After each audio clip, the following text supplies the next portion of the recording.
Hey everyone, welcome to Capes and Scowls. Here we go. I'm doing a review, 5-minute review. I love that. Starting with Harley's Little Black Book. Writer is Amanda Connor and Jimmy Palmiotti, and which sounds like Don Quixote. And the artist is John Timms, and the colors is by Hi-Fi, which that's just their name is Hi-Fi. It's pretty fancy. Yeah, it's pretty fancy. It's probably a group of people. All right, so first of all, the opening page of issue 2 of Harley's Little Black Book is amazing. It's Harley on the bed in her nightgown, writing in her diary, right? So if you're reading the book, you may kind of overlook some of the cool things on that very first page. So there's like this pile of box of Chinese food, an AK sticking out from underneath the bed. There's a rooster on the bed. There's a cool lampshade. Her like laptop is like decked out as like Harley Quinn-ish, and it was looked pretty cool. So it starts off like she's writing her diary of what happened when basically she found a power ring. So it starts off like, oh, dear diary, this is what happened when I found a power ring. So it starts off with a crash landing of an alien spaceship on Earth, and there's just two kind of like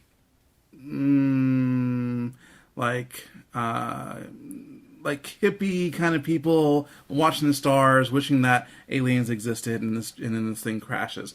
So there's this, really tall alien lady comes out, and the two guys are like doofuses as far as I'm concerned. They're like, oh, I hope she has like 3 tits or whatever.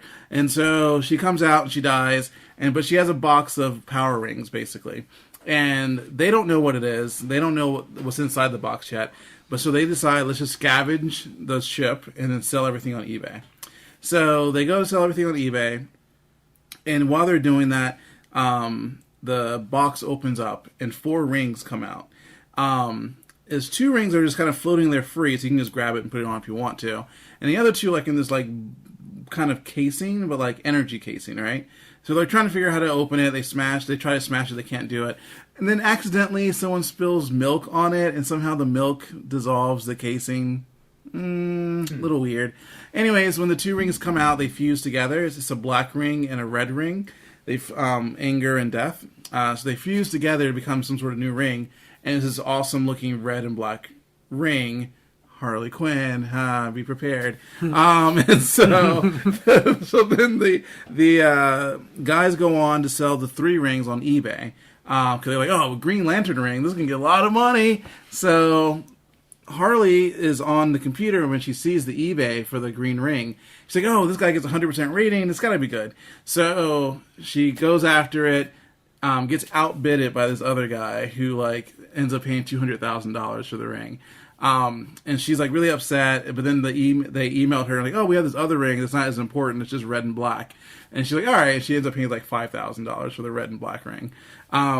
So the ring basically comes in the mail. She puts it on. It turns her evil. She's just chaotic evil at this point. She doesn't even know what's going on. She's just chaotic evil. She has the ability to make things happen, just like the Green Lantern in terms of turning things into things, but it's more deadly and chaotic than you've ever seen, maybe I think, that I've ever seen Harley Quinn recently. Like, she created this power drill. She was helping the bad guys get away, and then she was like, oh, what are we doing next? And the guy's, like, pointing a gun at her, like no, you're not coming with us. You're out of here. So she gets upset by that, so she creates a power drill and drills through his body and kills him. And then she picks up the car with her ring and like makes a centrifuge and makes it go around like super fast, and people are like vomiting in the vehicle, and they're like, let us go. She does, and she like slams them into a bridge and it blows up and all that stuff. So she's just obviously crazy. So then Hal Jordan's like, oh, something's going on in the force or whatever. His ring brings him to her, and they go into this course of battle royale, which begins with like Harley pushing Hal away, like, get away from me, I'm going to do whatever I want. And then Hal, which is so funny, he literally pimp slaps her into space. It's the funniest. And she was like, did he just pimp slap me into space? It was hilarious. That was like one of the best moments in the entire comic.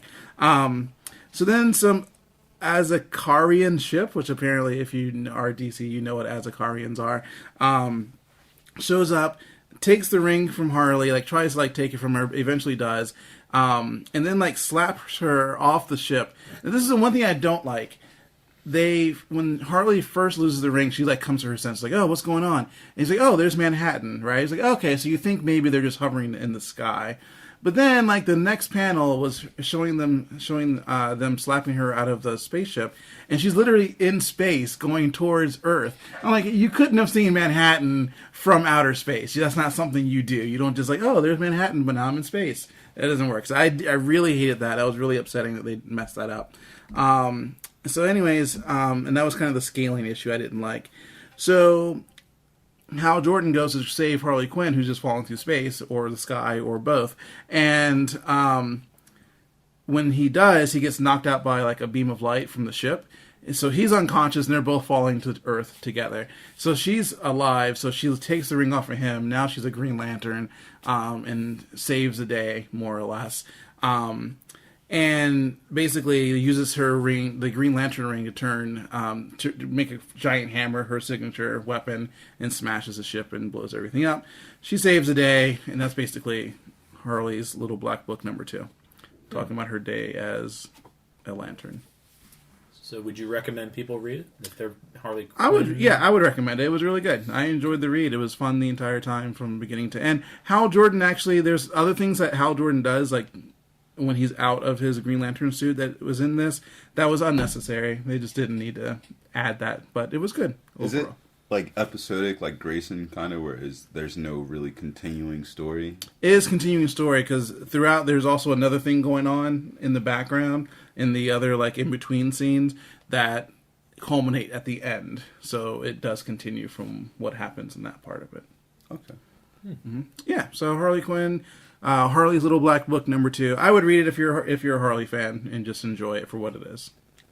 Oh, and look for the details. This is a book that is all about the details of what's going on in the background.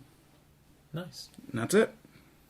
All right. Well, thank you for listening, and check us out at capesandscowlspodcast.com.